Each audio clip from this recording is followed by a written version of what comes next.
Hello, my name is Adrian Holt, and before I tell you anything else, I need you to understand one thing. I didn't lose my marriage in a single moment. It didn't explode. It eroded. Slowly, quietly, like water carving through stone until one day I woke up and realized there was nothing left of the man she once pretended to love. I lived small so she could love me. She lived large so she could forget I existed. And the day I discovered the truth, something inside me broke with a silence so loud it still rings in my lungs. Tell me, if everything you built for someone turned out to be the reason they betrayed you, what part of you would survive? I used to believe that quiet lives were safer, that if I kept my head down, dressed like a man who blended into elevators and coffee lines, and lived in a house that looked like every other on our rain-soaked street in Seattle, I could protect what mattered. Turns out, small lives don't protect anything. They just make the knives easier to hide. That morning, the city was still half asleep, fog hanging low like it pitied me. I stood in the kitchen with a cooling mug of coffee, listening to Sienna's heels click across the upstairs hallway as she got ready for work. She always walked like she was already late to something important. Maybe she was. Maybe she always had been. "Morning," she said when she came down, flawless as usual. Burgundy suit, perfect hair, ambition humming off her like static. She kissed my cheek the way someone touches a doorknob, just long enough to say they made contact. "Big day?" I asked. "Every day is," she answered with that polished smile. The smile she used on investors, board members, anyone who could move her up one rung higher. I didn't tell her I was flying to Chicago later, or that the meeting I had wasn't with a client, but with Clive Astor, the man quietly looking to retire from the company she'd given her life to. She thought she knew every inch of me. The truth was, she didn't even know which city I would fall asleep in that night. When the door closed behind her, the silence that followed felt heavier than usual. Ezra called as I was packing my bag. "You're really doing this?" he asked without preamble. "I am," he sighed. "Just making sure your head's in the right place, brother. Buying Apex Meridian under her nose? It's a move." "It's not about her," I said. "It's business." Ezra let out a low laugh. "Yeah, everything you've done these last months has been real business-like." I didn't argue. There were things he understood about me and things he didn't. He'd never been married to someone who said, "I want a man with drive," while looking at him like he was an obstacle she needed to step around. He didn't know how it felt to lie awake next to a woman who belonged to your life on paper, but was drifting further from your reach every night. I carried my bag downstairs. My phone buzzed. Security alert, motion detected, master bedroom, 10:14 a.m. Sienna was supposed to be at work. She hadn't taken a sick day in 3 years.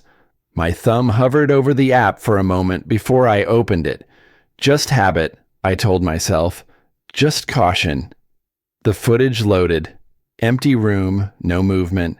Just sunlight and the bed we barely shared anymore. False alarm, maybe. Or maybe I wasn't ready to see what I already sensed was true. I exhaled slowly and closed the app. The ride to the airport was a blur of wipers against drizzle and the low growl of traffic. Seattle always felt like it was mourning something. Maybe I'd always belonged here. By the time I stepped into the private terminal in Chicago, I had put my mask back on, the version of myself only a handful of people ever saw. The real one. The man who built Holt Quantum Systems, not the man who changed light bulbs in a suburban kitchen because it made his wife feel like she had the upper hand. The Avalon Club sat at the top of a tower of steel and glass. Dark wood, low lighting, quiet money.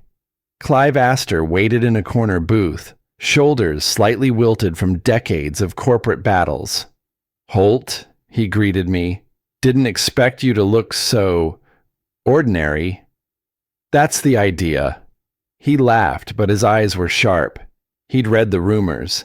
He knew enough about Holt Quantum to understand what kind of person would want Apex Meridian. We talked for an hour.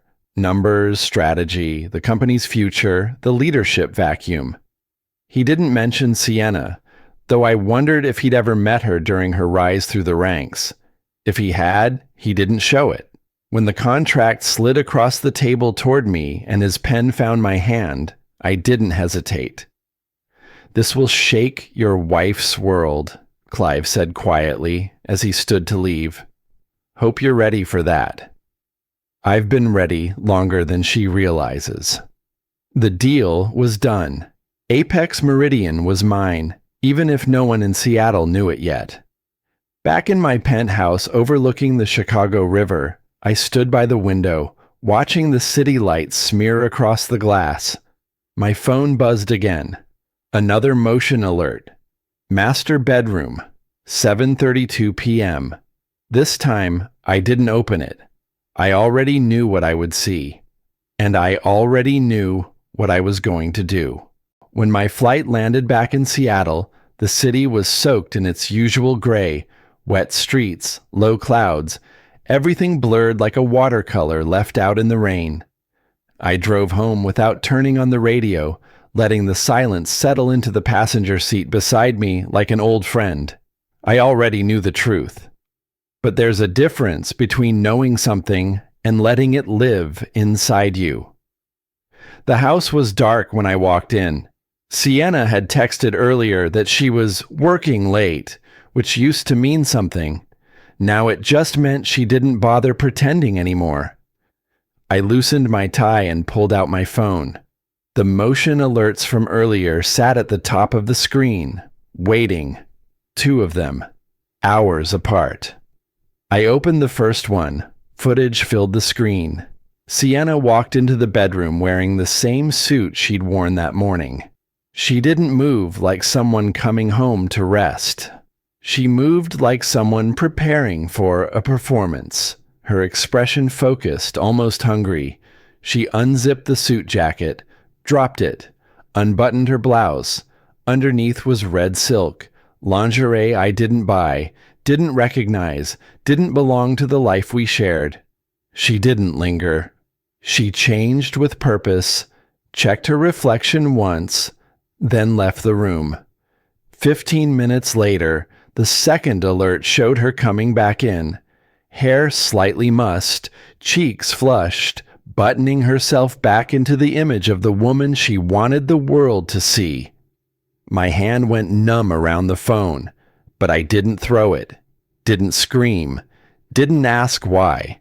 I just set the phone down on the counter like it was any other notification.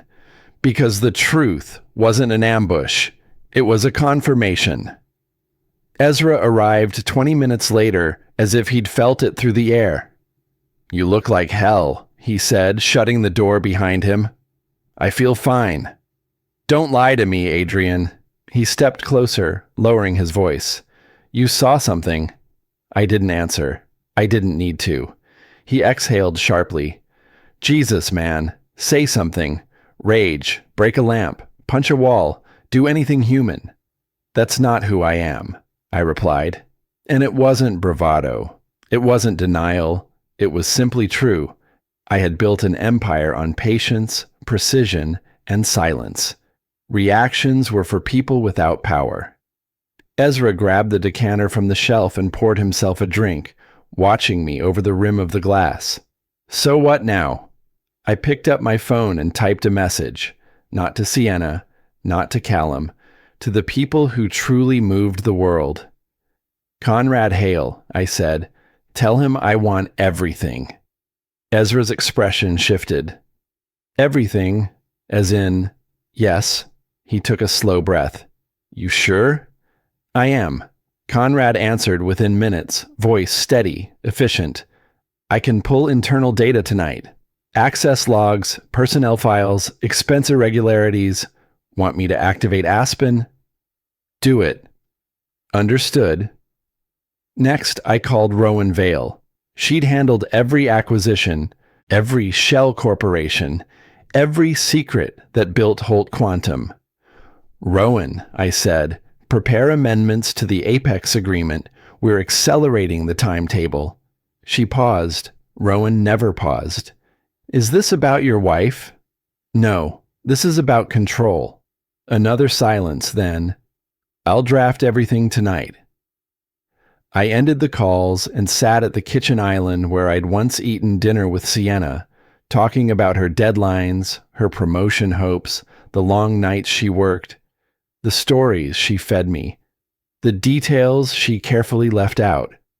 My phone lit up again, this time a text from Sienna. Running late, don't wait up. I read it twice, then deleted it. Ezra leaned against the counter. You're handling this too well. Would you rather I fall apart? I'd rather you feel something. I finally looked at him. I did. For 8 months, quietly. He swallowed. You're going to burn them both. No, I said. I'm going to let them burn themselves. I'll just hand them the match. Later that night, I lay in the bed Sienna had used like a dressing room for her betrayal. The sheets cold, the room silent, the city humming outside. A different kind of clarity washed over me, sharp, cold, absolute. It wasn't heartbreak. It wasn't devastation. It was resolve. Whatever she thought she had built, whatever path she believed would carry her upward, it now ran through me, through my company, my ownership, my terms. And she had no idea. I closed my eyes, not to sleep, but to picture the moment she would finally understand who I really was. The moment her ambition collided headfirst with my truth. The moment everything she thought she owned came crashing down at my feet. And for the first time in months, maybe longer, I felt the faintest hint of peace. The next morning, Seattle was still dripping from a night of rain, the sky a smear of steel over the city. I woke before sunrise, not because I slept well. Sleep had become a luxury I no longer bothered wanting, but because my mind was already 5 steps ahead of where my life used to be. If betrayal is a wound, strategy is the bandage. And I intended to wrap myself in it until nothing could bleed through. I texted Ezra, Chicago, noon, Avalon Club. He replied instantly, on my way. By 8, I was on a flight heading east, watching the clouds blur past like unfinished thoughts. I didn't look at my phone. I didn't replay the footage. I didn't reread the messages from Sienna that pretended nothing had changed. I didn't need reminders. I carried the truth in my chest like a second heartbeat. When I landed, Chicago greeted me with its usual mix of cold air and arrogance. The streets were sharp with wind, people moving fast because this city didn't tolerate softness. Maybe that's why I felt more like myself here. The Avalon Club sat perched above the river, all dark wood and velvet and quiet money. A place where secrets weren't whispered. They were expected. Clive Astor was already waiting in our usual corner. His silver hair was combed back, but there was a new slump in his shoulders, the look of a man who'd fought too many battles and lost too many nights of sleep. Holt, he said warmly, shaking my hand. You're early. Retirement makes you slow, I replied, sliding into the booth. Power makes me punctual. He laughed, but I saw the way he studied me, measuring my composure, my tone, the faint tension in my jaw I couldn't quite mask. We ordered scotch. No small talk.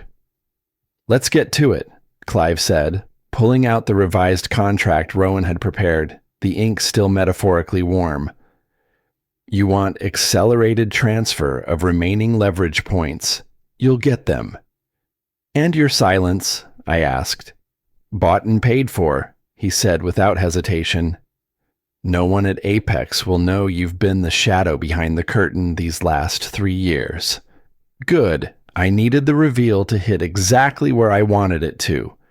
We reviewed final terms, strategic assets, proxy votes, the contingency plan if anyone tried to challenge the acquisition. Clive signed with the calmness of a man letting go of a burden he should have dropped years ago. It's yours now, he said, pushing the folder toward me. All of it, every floor, every executive, every hidden rot you'll soon uncover. I nodded once. I know exactly where the rot is. Clive watched me carefully. Your wife works there, doesn't she? Sienna? I didn't flinch. She does. And she has no idea. No, I said. She's busy chasing a crown she thinks Callum Drake promised her. Clive's mouth twitched. Drake, that one's slick. Always thought he'd end badly. He will. A waiter passed by, and Clive waited until he was gone to lower his voice. Adrian, forgive me for saying this, but personal motives complicate business. Don't let emotions cloud your judgment. My emotions, I replied, are the clearest part of my judgment. He leaned back, studying me with the kind of careful respect reserved for men who are capable of burning empires without raising their voices. You're not the same man I met 3 years ago. No, I agreed, I'm not. By the time I left the Avalon Club, the city lights were stretching across the river like molten glass. I stopped on the bridge, watching the water churn beneath me, and took out my phone. 2 messages from Conrad, 3 from Rowan, a forwarded file from Aspen Reed. I opened Aspen's file first. Hotel receipts, after-hours keycard logs, 3 overlapping expense reports, Callum's signature, Sienna's initials, more confirmation, more patterns, more truth. A weaker man might have broken then. I felt something else entirely. Focus. I walked back toward Holt Quantum Systems, my real headquarters. My security team nodded as I passed. Silent, efficient, invisible. Inside my top-floor office, the city spread out beneath me. This was the life Sienna never saw, the life I hid so she could love me without calculation. And because of that choice, she'd traded me in for someone louder, flashier, easier to read. I opened one more message, an audio memo from Ezra. Clive told me everything went smooth. You okay? I pressed play again, and again. Was I okay? No. I wasn't shattered. I wasn't grieving. I wasn't even angry. What I felt was calmer, sharper, more certain than I'd ever been. Apex Meridian was mine now.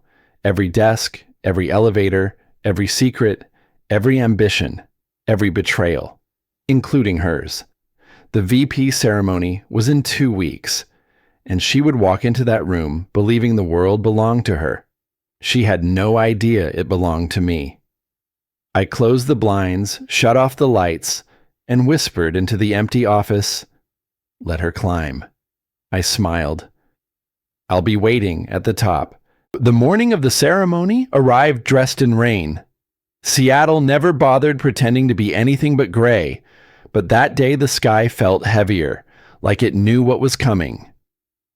I woke before my alarm. The kind of restless, sharpened awareness a man gets when he stands at the edge of something irreversible. Sienna wasn't in the house. She'd left early. Too early. Mandatory prep. She'd texted at dawn.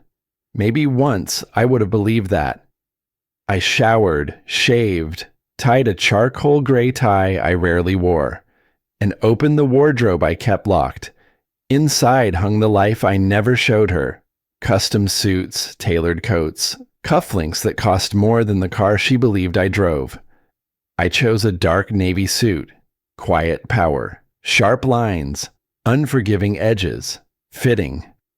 When I arrived at Apex Meridian, the building buzzed like a hive on the verge of splitting open. Executives paced the lobby, voices low, eyes scanning every face for rumors. They all felt the shift in the air, but none of them knew its source. Not yet. I stepped inside, and the hum faltered. People moved instinctively out of my way. Not because they recognized me, they didn't, but because presence has gravity, and mine had stopped apologizing for itself. I made my way to the private executive entrance where Verity Sloan waited, clipboard in hand, posture crisp as a blade. "Mr. Holt," she greeted, "everything is prepared." "Any leaks?" "None. The staff only knows the CEO is retiring and the new owner will be announced." "Good." From across the lobby, I caught sight of Sienna. She stood near the glass railing, deep in whispered conversation with Callum Drake. She looked flawless, hair pinned back, burgundy dress, that same electric ambition in her eyes. She still thought today was hers. Callum's face, on the other hand, was tightening by the minute. Sweat gathered at his collar. He was a man who had bet everything on the wrong secret. Talia Winslow drifted near them, pretending to check her tablet, but very clearly eavesdropping. Her gaze slid to me for half a second, brow furrowing in curiosity. She didn't know who I was yet, but she sensed a shift, the first tremor before the quake. The ceremony hall was a torrent of whispers and expensive perfume. Rows of chairs filled with managers, directors, executives. Stage lights glowed against a backdrop bearing the Apex Meridian emblem.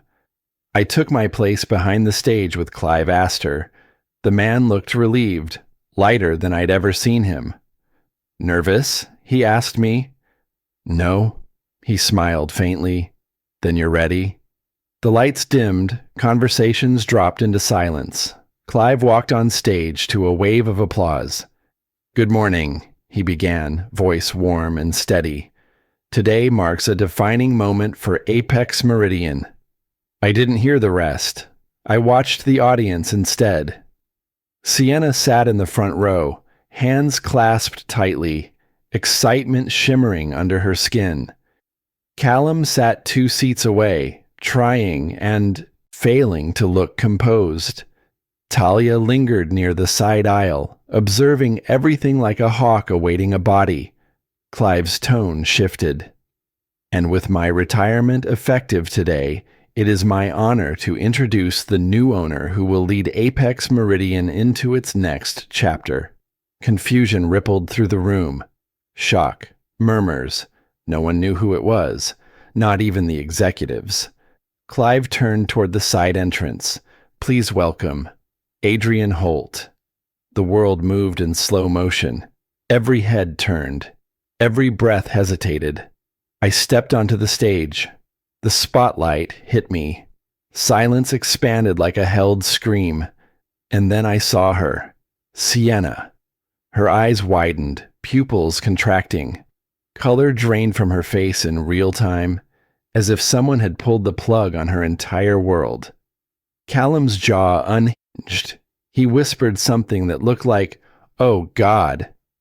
From the side aisle, Talia let out a soft, stunned exhale and whispered to the colleague beside her, just loud enough to carry, "Her husband is the new owner, and she's finished." The words slashed the air. I reached the podium. "Thank you, Clive." My voice carried across the room, controlled, cool, perfectly steady. For years, I've invested in companies that value integrity, vision, and resilience. Apex Meridian has all three, on paper, but potential is meaningless without leadership that honors the foundation it stands on. I let the sentence hang. The room leaned in. Today marks a new beginning, a new standard, one built on loyalty, accountability, and ambition rooted in merit. My gaze slid briefly, intentionally, to Callum. He paled, Then to Sienna. She held perfectly still, but her throat moved as she swallowed. The humiliation was not loud. It was quiet, precise, complete. I look forward to working with each of you, I continued, and building something worthy of the people who give this company life. The applause that followed was hesitant, confused, unsure. Sienna didn't join in. She didn't move at all. As I stepped away from the podium, her eyes locked onto mine, wide, pleading, asking questions she didn't dare voice. Who are you, really? How long have you known? What are you going to do to me? I didn't answer any of them. I just held her gaze for one heartbeat. Then I turned away. Let her break quietly. Let the truth settle. Today was only the beginning. Power has a sound, not loud, not violent, just a shift in the air, subtle, electric, undeniable. When I walked into the executive luncheon after the reveal, that sound followed me like a shadow. Conversations faltered, chairs scraped, eyes tracked every step I took, some with awe, some with fear, some with calculation. And then there was Sienna. She stood near the windows, alone, hands clasped too tightly, her expression wavering between composure and collapse. The glass behind her reflected the city, cold and wet, a perfect mirror of what lay between us. I took my time moving through the room, greeting board members, shaking hands, answering questions with the same calm precision I built my empire on. I didn't look at her. Not yet. Let her drown in the silence first. Across the room, Callum Drake hovered near a group of executives, laughing too loudly, his eyes jittering with unease. Sweat clung to his hairline despite the air conditioning. Every time someone mentioned the new owner, he stiffened. He knew something was coming. He just didn't know when. Verity Sloan approached me. Documents are ready. Good, I said. And Callum's trying to get information from anyone who will listen. Let him try. She nodded, understanding exactly what I intended. Finally, I crossed the room to Sienna. Vice President Marlowe, I said loud enough for nearby ears. Congratulations. Her throat tightened. Adrian, please, can we talk? We are talking, I replied, still presenting the perfect corporate smile. This is a luncheon celebrating promotions, after all, and yours is quite the achievement. Very comprehensive. Her eyes glistened, a crack showing beneath her mask. Don't do this here. Do what? I asked softly. Acknowledge your success? She trembled. Not visibly, not dramatically. Just enough for me to see. Before she could answer, I turned away. Let her feel the distance. Let her feel the consequences. Clinking glasses and hushed voices filled the space as I moved to the center of the room. I raised my hand. If I could have your attention, I said, and the room fell silent. I have one final announcement. I saw Sienna's breath hitch, Callum's face drained of color. Talia Winslow's eyes sharpened as she subtly shifted closer to hear every detail. Perfect. As many of you know, I continued, Apex Meridian prides itself on integrity. Unfortunately, not all members of leadership have honored that standard. Callum swallowed hard. He knew it then, the moment the world narrowed around him. Mr. Drake, I said, turning directly toward him, effective immediately. Your employment with Apex Meridian is terminated. Gasps cracked through the room. Callum stood, face blazing red. On what grounds? Multiple violations, I said calmly. Harassment, abuse of authority, misuse of company funds, ethical misconduct. Bullshit, he shouted. This is because of her. He pointed at Sienna. Every head snapped toward her. Sienna froze, eyes wide, breath shallow. That's enough, I warned.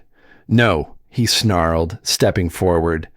Ask your wife where she really was on all those late nights. Ask her what she... I know where my wife was, I cut in, voice level, slicing through the tension like a blade. Who she was with, for how long. That is not why you are being terminated. Callum's mouth snapped shut, because he knew I could destroy him further if I chose. Behind him, Verity and 2 members of security approached. All documentation has been reviewed by legal, Verity announced to the room. Mr. Drake, you'll be escorted to collect your belongings. Panic flickered across his face. You can't do this.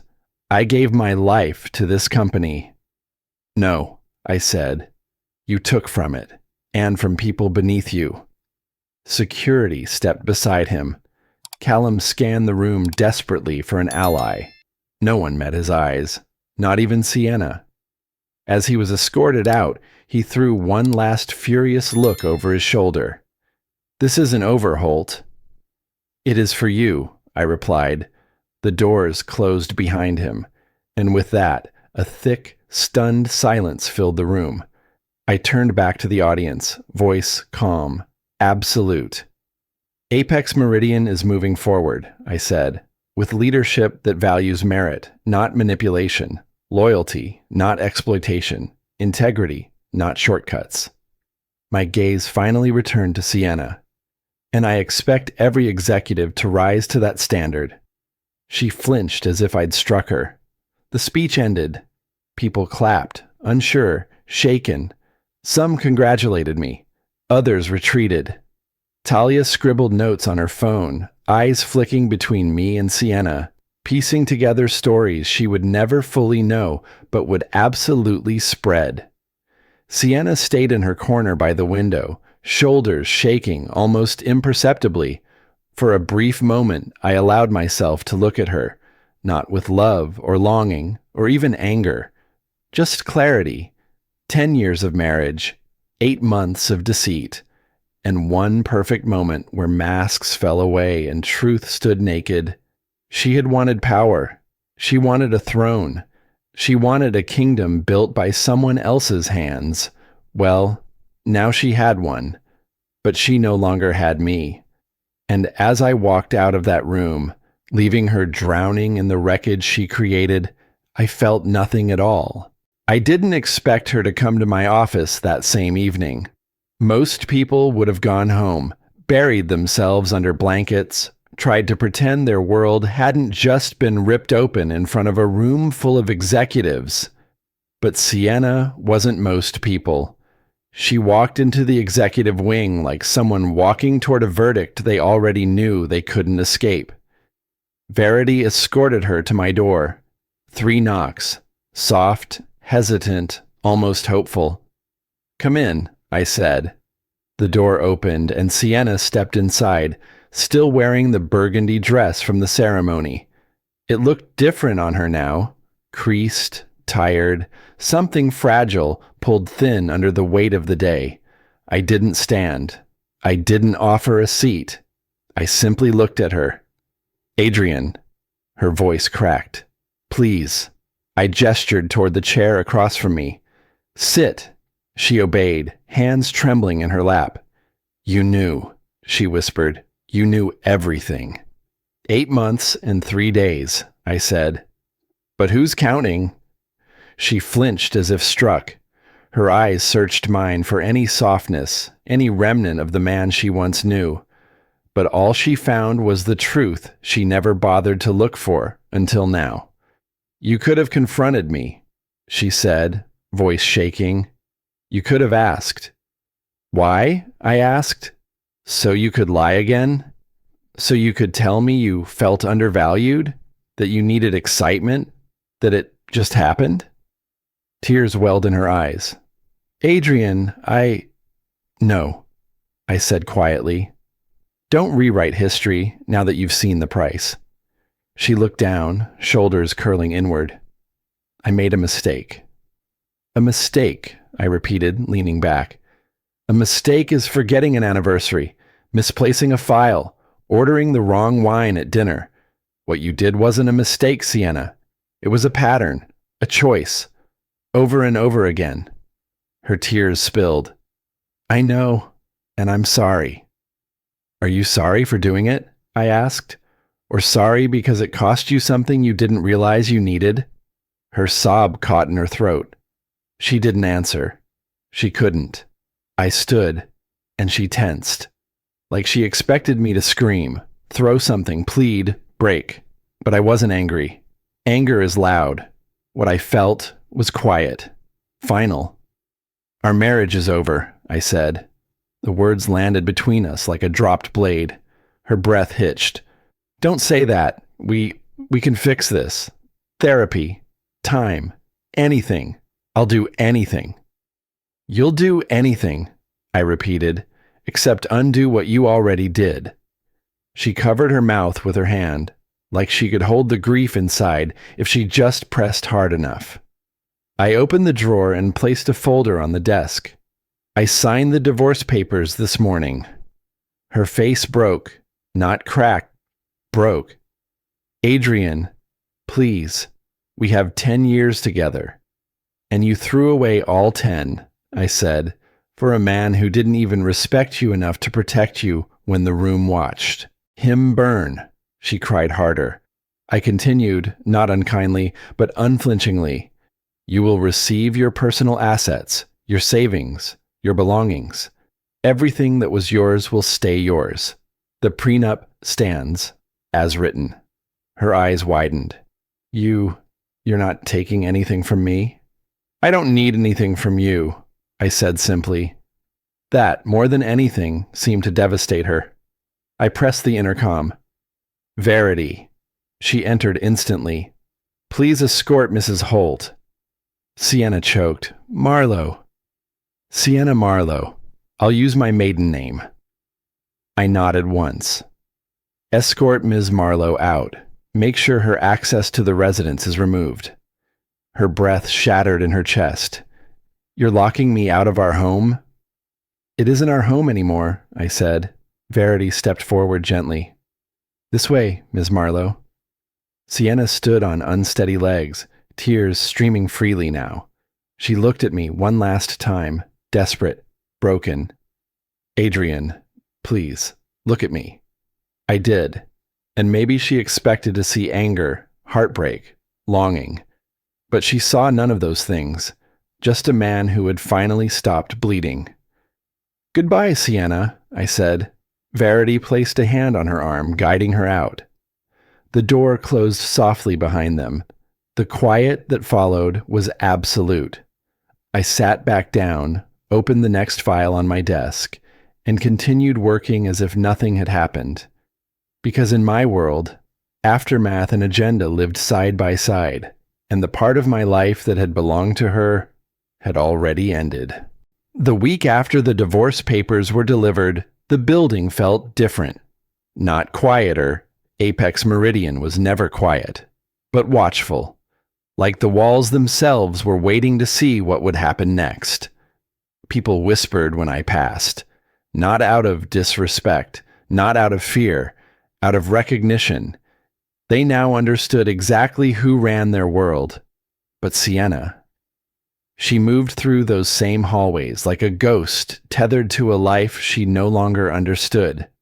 I watched it happen from a distance, not because I enjoyed it, not because I wanted to gloat, but because I needed to know whether she would shatter or stand. A broken person can be dangerous. A broken person who refuses to break, even more so. And Sienna, despite everything she had done, was not weak. 3 hours after opening her office blinds for the first time that week, Conrad Hale appeared at my door. Sir, he said quietly, Ms. Marlowe has been in her office since 7. No breaks, no calls. She's working. Let her, I replied. He hesitated. Yes, but the team looks at her differently. Some pity, some mockery. Talia Winslow has been, of course, Talia. Sharp-eyed, sharper-tongued, Sienna's biggest admirer turned her most efficient judge. Monitor it, I said, but do nothing unless it affects workflow. Conrad nodded and left. I leaned back in my chair and stared at the ceiling. People assumed revenge meant violence, destruction, chaos. But sometimes revenge was simply letting someone live with the truth they created. That afternoon, Harold Whitney came in with quarterly projections, but before he spoke, he paused. "Sir, the divorce. How are you holding up?" "Fine," I said. "You don't have to lie to me." I looked at him then, really looked. Harold had been with me for nearly a decade. He'd seen my empire rise from backroom deals and sleepless nights. He'd earned the right to ask, but he didn't need the truth, because the truth was complicated. "I'm focused," I answered. "That's enough." Harold nodded, accepting the limits of my honesty, and we moved on to business. Meanwhile, Callum Drake had been spiraling. I knew because his name kept popping up in unexpected places. An overdraft notice forwarded by legal, a complaint filed by his soon-to-be ex-wife's attorney, a background scan from HR noting he'd applied to 6 companies and been rejected by all 6. Revenge didn't require my hand. Gravity was doing the work for me. Still, Conrad sent updates because he knew me well enough to understand that loose ends were unacceptable. "He's desperate," Conrad said one morning. "Financially, emotionally, professionally." "Desperation doesn't concern me," I replied. "Desperation with motive does." Conrad lowered his voice. "He blames you, entirely." Of course he did. Men like Callum never blamed themselves. They blamed the world. They blamed the closest target. They blamed the one who exposed them. I dismissed Conrad and returned to my work, but a part of my mind stayed alert. A man losing everything is a man capable of anything. Sienna, for her part, didn't collapse. If anything, she sharpened. She arrived early, stayed late, developed strategies, reorganized teams, identified inefficiencies Harold himself had missed. Colleagues began to notice. Respect replaced pity. Whispers quieted. And I noticed too. Not because I intended to soften toward her. I couldn't allow myself to even want to. But because excellence, in any form, deserved recognition, even if the hands achieving it had once betrayed me. One evening, I passed by the executive conference room and saw the blinds half open. Sienna sat alone, laptop open, papers scattered, face dimly lit by the glow of the screen.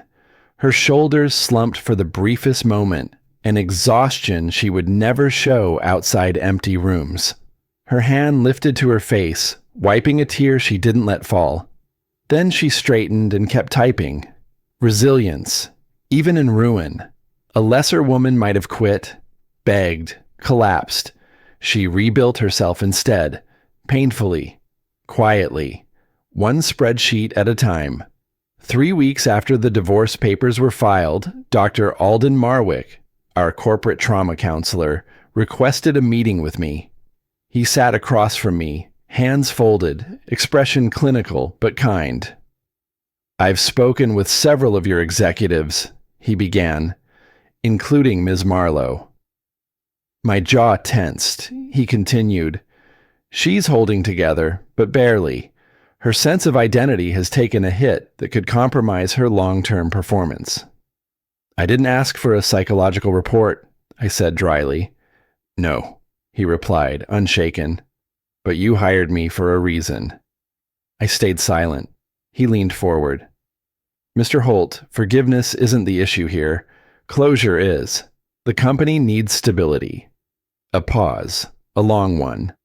Finally, he added the words that lingered in my mind long after he left. "She betrayed you. Yes, but she didn't stop being exceptional, and you didn't stop being human."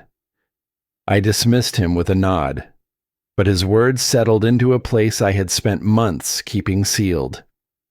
Later that night, as the building emptied and Seattle's rain softened into a quiet mist, I found myself staring at the city from my office window.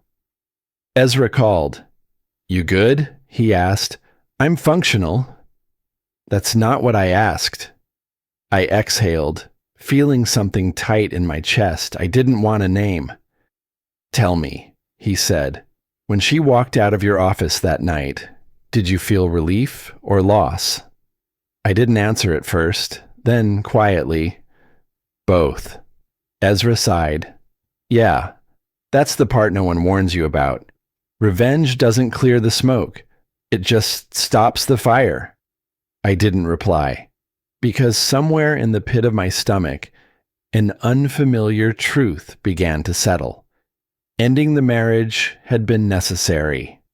Ending the deception had been justice, but ending the part of myself that once cared for her, that wasn't as simple, and I hated that it wasn't.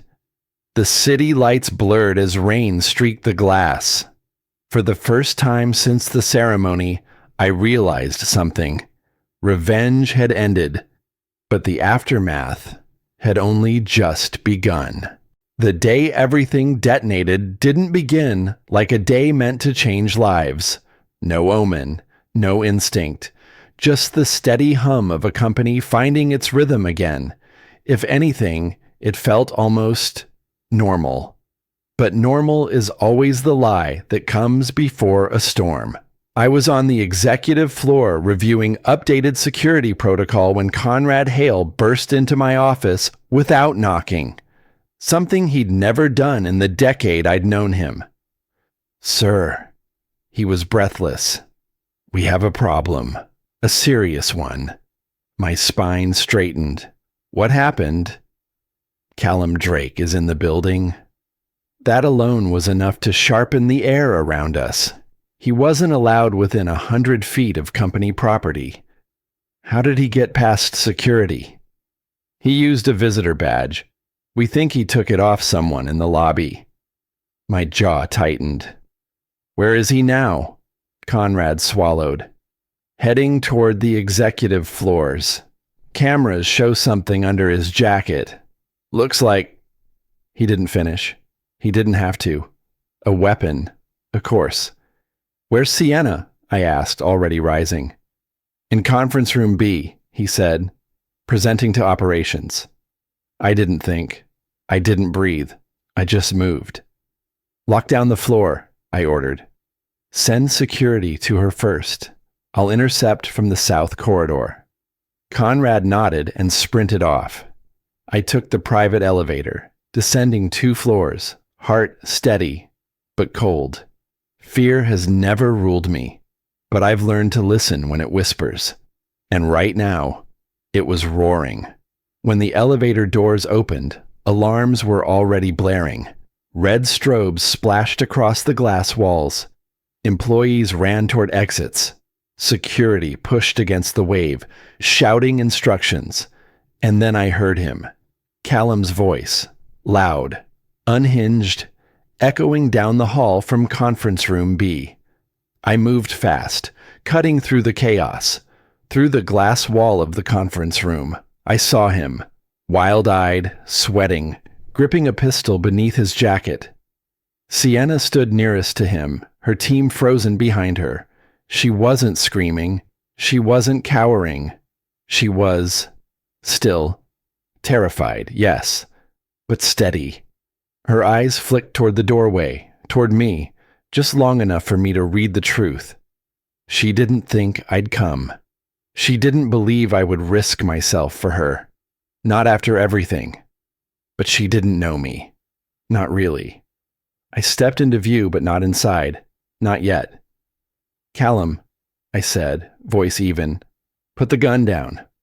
He spun toward me so fast the pistol flashed from beneath his jacket. His eyes were wild, pupils blown wide with fear and fury. "You," he spat. "This is your fault. You ruined my life." "You ruined your own," I replied. "Let them go.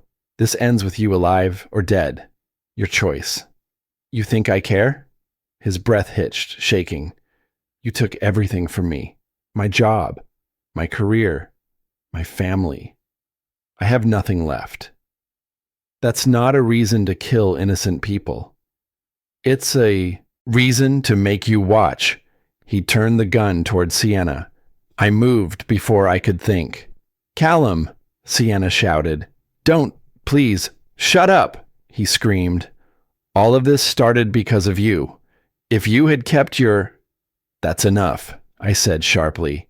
Your problem is with me, not her. I stepped further into the room. Security positioned themselves behind me, waiting for the signal. Callum backed up, breathing hard, finger tightening on the trigger. You think you're untouchable, Holt? He snarled. Let's see how untouchable you are when you lose something too. I didn't raise my voice, didn't flinch. I'm right here, I said. You want someone to blame? Someone to hurt? Someone to point that gun at? Then point it at me. The room froze. Even the alarms felt muted. Callum's hand shook. His lips quivered, but he turned, slowly, directly toward me. I saw his decision before he made it. Saw the moment desperation eclipsed reason. He reached for the gun properly. I drew my own. One shot. Clean. Controlled. Straight into his shoulder. The crack echoed through the room like a lightning strike. Callum collapsed, screaming, the gun clattering across the floor. Security swarmed him, tackling him, securing the weapon. I didn't look at them, didn't look at him. My eyes were on her. Sienna. She stood rooted in place, chest rising fast, hands trembling, but her gaze was locked on me with something raw, stunned, and unbearably human. Are you hurt? I asked. She shook her head silently. Her team began to move, one by one, whispering, clinging to composure. But Sienna stayed exactly where she was. I approached her slowly. You handled yourself well, I said quietly. She exhaled sharply, eyes flooding but not breaking. Adrian, thank you. Not dramatic. Not emotional, just honest. For a moment, just one, our shared history flickered between us. Not the betrayal, not the war, just the decade before it. But I shut that door as quickly as it opened. Take the rest of the day, I said, stepping back. Your team too. She nodded, swallowing hard. Security dragged Callum out of the room, bleeding, screaming my name like a curse. But I didn't watch him. I watched her. Because for the first time since everything fell apart, I saw something in Sienna that wasn't ambition or guilt or denial. I saw courage, and I saw the woman she once was, before we both destroyed what we had. The news broke within the hour. Tech CEO Adrian Holt stops armed attacker at Apex Meridian. My name, my face, my actions, hero, protector, leader, all the things Sienna once wanted me to be. Without knowing, I already was. By the time I returned to my office, a note was waiting on her desk and mine. Not dramatic, not emotional, just one sentence written in my handwriting. Your composure under pressure was admirable. A.H. I didn't know why I wrote it, maybe closure, maybe respect, maybe something else I wasn't ready to name. When she found it, Sienna held the paper gently, like something fragile, something undeserved. And somewhere deep inside me, a shift I didn't want to acknowledge began to take root. Not forgiveness, not hope, but recognition. A faint reminder that the woman who betrayed me had once been someone worth saving. And in that conference room, for a split, dangerous second, she had been again. 6 months passed, and the world pretended nothing had happened, but I remembered every detail, every choice, every fracture in the life I once thought was unbreakable. Apex Meridian was thriving, profits up, expansion underway, board confidence at an all-time high. People said I looked sharper, more focused, more ruthless than ever. Maybe that was true. Maybe loss chisels a man into something leaner, harder, impossible to bend. But even steel remembers the fire that shaped it. And Sienna, she became part of that memory whether I wanted it or not. She rebuilt herself with a kind of quiet ferocity that few people ever master. Half the company who once pitied her now respected her. The other half feared her work ethic more than they feared my temper. She didn't seek redemption. She earned competence. And competence is a language I will always understand. The divorce finalized with clinical efficiency. Her name vanished from shared accounts, keys, legal documents. We became two individuals drawn by the same orbit, the company. Professionally, we functioned like clockwork. Personally, we existed behind walls neither of us attempted to cross. And then one evening, at a charity gala Apex Meridian sponsored, she approached me on the terrace overlooking Seattle's waterfront. I heard her before I saw her, the whisper of her heels, the breath she took before speaking. "The Northwestern contract cleared," she said softly, "ahead of schedule." "I read the report," I replied. "Good work." Silence stretched between us, not hostile, not warm, just heavy with everything we hadn't said. Then she exhaled. "Adrian, 6 months have passed. Can we talk? Not as executives, as two people who shared a life." "What would be the point?" "Closure," she said. "Maybe humanity." I studied her. Time had carved ache into her expression, but also something else. Clarity. "You want me to acknowledge the good years before the betrayal?" I asked. "Or the version of me you thought you married?" "That's not fair," she whispered. "Our marriage had fractures before Dominic. You hid entire parts of your life. You were distant." I was cautious, I corrected. I wanted someone who valued me for myself, not what I owned. "And I didn't know," she said quietly. "I didn't marry you for wealth. I married you because I thought we were building something together." "And then you burned it," I said, "for ambition." She winced, and for the first time since our marriage imploded, I saw her break without collapsing. "It wasn't only ambition," she said. "It was wanting to feel valued, seen, strong." "You slept with a man who offered flattery, not respect," I replied. "That's not power. That's manipulation dressed as validation." She didn't deny it. She couldn't. I let the silence settle until it became unmistakable. "If you could go back," I asked, "knowing everything, you, me, him, would you still do it?" Her eyes glistened, but her voice didn't shake. "No, not because of your money or title, but because I learned too late that integrity matters more than advancement. That trust, once broken, is almost impossible to rebuild." Almost. Not never. But I didn't let the thought breathe. "I'm glad you learned something," I said. "And you?" she asked. "Did you learn anything from all of this?" I looked at the water, the city, the blurred reflection of the man I'd become. "I learned to trust my instincts," I said, "and that some people's ambition will always outweigh their loyalty." "That's a bleak way to live." "No," I said. "It's a realistic one." She touched my arm gently. The first time she'd touched me since the night she walked out of my office for the last time. "For what it's worth," she said, "I am sorry. Not for getting caught, for hurting you, for destroying something that could have been real. Something twisted in my chest for a single breath. Regret, maybe. Recognition. Memory." "I believe you're sorry," I said, "but some things don't heal with apologies." Her hand fell away. She nodded, understanding the door had closed long before she reached it.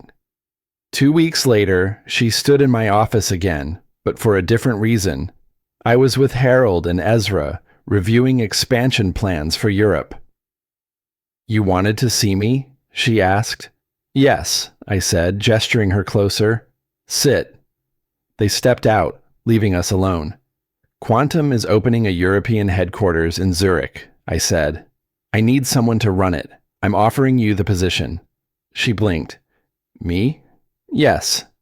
Silence. Then, "Why?" "Because you're the best person for the job," I said. "Your work these past 6 months has been exceptional. This is a promotion based on merit. And it has nothing to do with getting me on a different continent." "A helpful coincidence," I admitted, "but not the reason." She let out a slow breath. "Zurich, that's a new beginning." "For you," I said, "and for the company." "When would I leave?" 3 weeks. "And if I say no?" "Then you stay where you are," I replied. "This isn't punishment or reward. It's an opportunity. Take it because you want it, not because of me." She nodded slowly. "Then I'll take it." I didn't smile, but I felt something settle, something final. "Gina will send the contract. Pamela will coordinate the transition." She stood, hesitated at the door. "Was any of it real?" she asked quietly. "Us?" I looked up, meeting her eyes. "Parts of it were real," I said, "just not enough of them."